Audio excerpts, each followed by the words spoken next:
Welcome to August 22nd, everybody. I'm Chris McCleary, nationaldreamcenter.com, projectcomind.com. We're looking for the collective influence.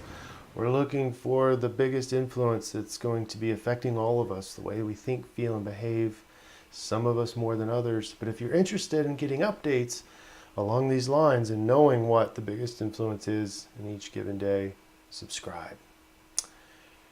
We're looking at the sun almost in Virgo, but that's not the focus today. That'll probably be tomorrow because we have some special things happening today up in Capricorn. Kicking up some dust is the moon passing into conjunction with Pluto, and then Mars possibly late today or tomorrow. And then the DreamBot is giving us some hints about what's happening coming down the line after that. So let's go ahead and get started right after this.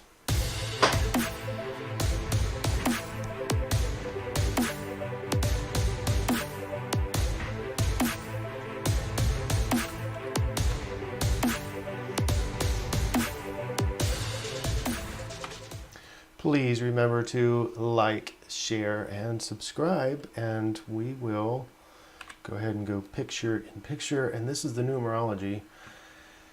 The 22nd of the month takes the theme of harmony and cooperation from yesterday and then doubles them. At the end here it says, but it's tempered with two's poise. Okay, so a lot of hard work and persistence, but it's tempered with two's poise and need for harmony. So you can see both of those in there together. Hard work, discipline, and cohesion being the big theme. All right, so what I wanted to point out before was this, the sun, we must point that out, is headed into Virgo. And so you can see how we're developing a grand Earth trine, and I'm expecting that to be in the next few days. And that's going to feel a lot different, but we're in preparation, so I don't want to focus on that too much because there's a lot happening up here in Capricorn. As the moon whizzes past these planets, we already got finished with Saturn changing, well, not, or maybe establishing the ideals about your routine, but now we're headed into Pluto. Pluto being the breakthrough planet, and it kicks up, or it can tend to kick up a lot of garbage from the past. Okay, and so you can see in a world where everyone is remembering in vivid detail these past and the deep emotions that you felt before that you've pretty much written off are still in there, and they're coming up, and but you don't notice them, but you're noticing these aspects in other people. We call that projection. And so big old arguments start flaring up, or conflict. And guess where the moon is headed after that? We're going into Mars. And Mars, the planet of war and conflict. And the way that the DreamBot is interpreting this, it looks like, is that garbage from the past is creating conflict as we head right into Mars. So this big old battle, it feels like a battle, but tomorrow, after we get through this Mars transit with the moon, it goes into Aquarius. So Aquarius being the more collective type of archetype, and then so you have this collective harmony in association with the Earth, the grand Earth trine that I mentioned earlier. So everyone being much more grounded. Now let's come back to the DreamBot. As I mentioned before, this one's interesting. This is the collection of dreams in order of frequency. These words were most frequent in the collective dreams. British, Australia, and America shows up.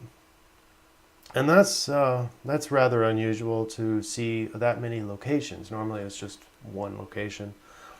So there's a lot of locations there. And then what I wanted to point out is, and I should have included the word cult at the very top. That's the top word, the most frequent word in the dreams based on surge score.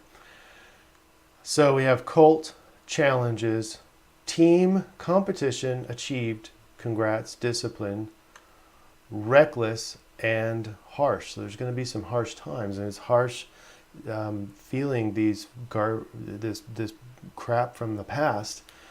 As Moon passes Pluto, that's going to be drummed up, and then you're left with competition, especially as we head into Mars. So watch out for projecting. And projecting is when you see the things that you don't like about yourself. This is largely unconscious.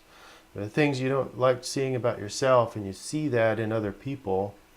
And that's going to be the Pluto thing. And then as you make everybody mad, as you accuse them of doing stuff that you don't like about yourself, creates conflict and competition and disharmony and battle.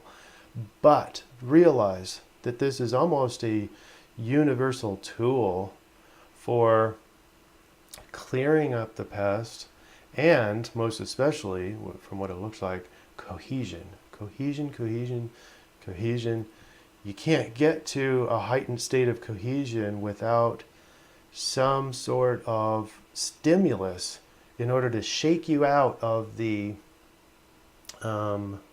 status quo in that particular relationship. Something has to change in order to get a deepening, and that's what emotions are really good for. You can make a contract in your relationship that every single emotion, because some of those are projected from the past, every single emotion is a chance to deepen that relationship. Wow. So every emotion, as bad as they might feel, has a chance of bringing the relationship more and more cohesive. That's one of the secrets that I use in therapy sessions, particularly in couple sessions. So if you liked this video, please subscribe to the channel, and I really appreciate all your support. It has been a great journey. I think we're on the right track. I do appreciate your comments. I will openly offer your suggestion or encourage you to give me suggestions on things you'd rather see. But other than that, we're the National Dream Center, healing the collective psyche, one mind at a time. Have a kick-ass day.